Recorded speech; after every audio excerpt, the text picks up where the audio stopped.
Okay, so my uh, presentation starts right now. It's about the linear transformations. I have it as the definition. We start with it is it's a function that are between two vector spaces that preserves vector addition and also scalar multiplication. So I had an example. Let's say like f a times x plus b times y equals a f of x plus b f of y. I have that as it includes that it has the linear properties to make it to show that it can be transformed.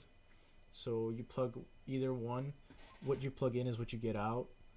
So say like I'll explain that later on when I want to talk about through the math, the homework problem 5, homework 4, problem 5, and I got this from this book. I brought it from one of my friends, and it shows that as an example to show that from the matrix T, a times x plus b times y on the top, and on the bottom it'd be c times x plus d plus y. It's represented on the matrix M, which is a, b, c, and d. And since these so like the transformation is that you multiply them, then you'd get a times x plus b times y. The second one is c times, yeah. So it's just like this first example.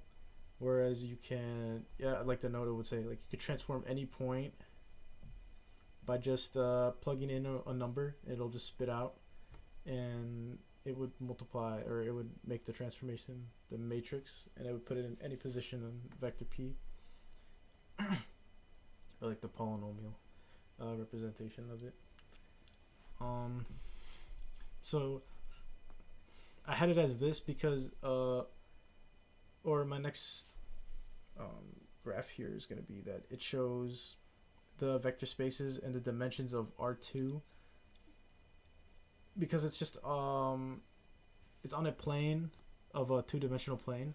So I had it like a representation here where it just shows like on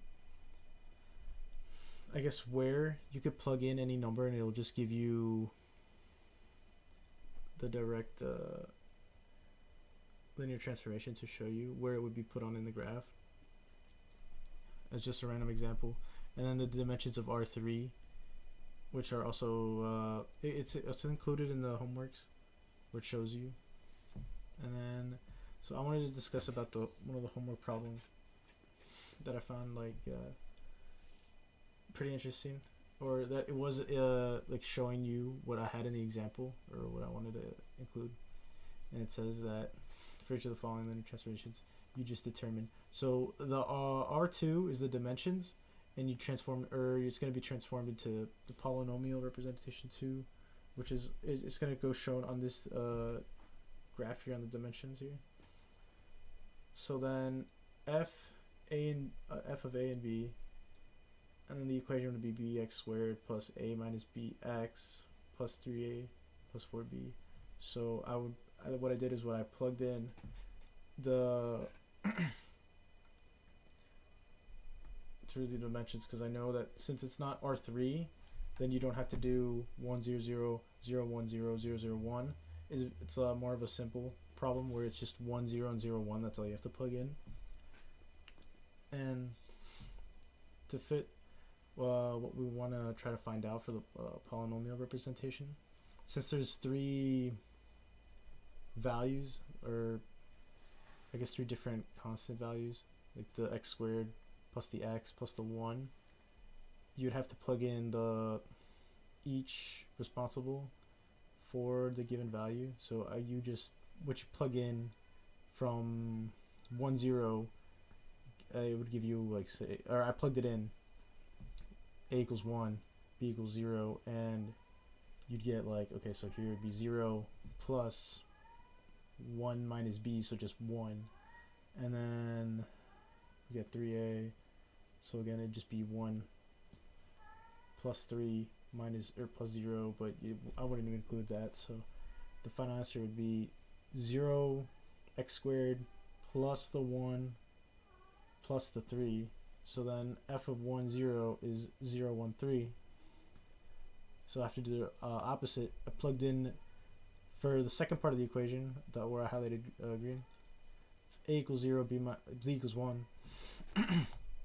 So what I plugged in here, I went up here, so that's 1x squared plus 0x minus the 1 plus 3, 0 plus the 4, 1.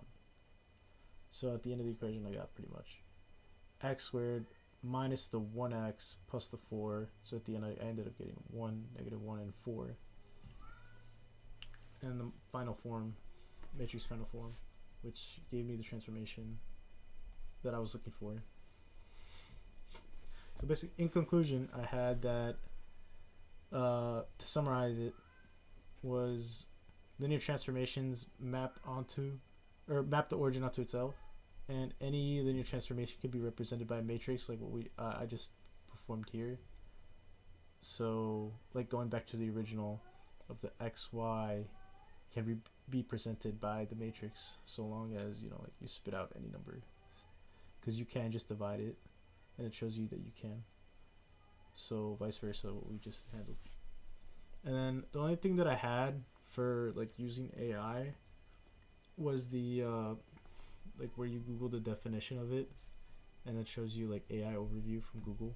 And these key points were from the book that I bought from one of my friends that also like helped me understand. It was from the Edexcel Core Math book. Yeah, that's the end of my presentation.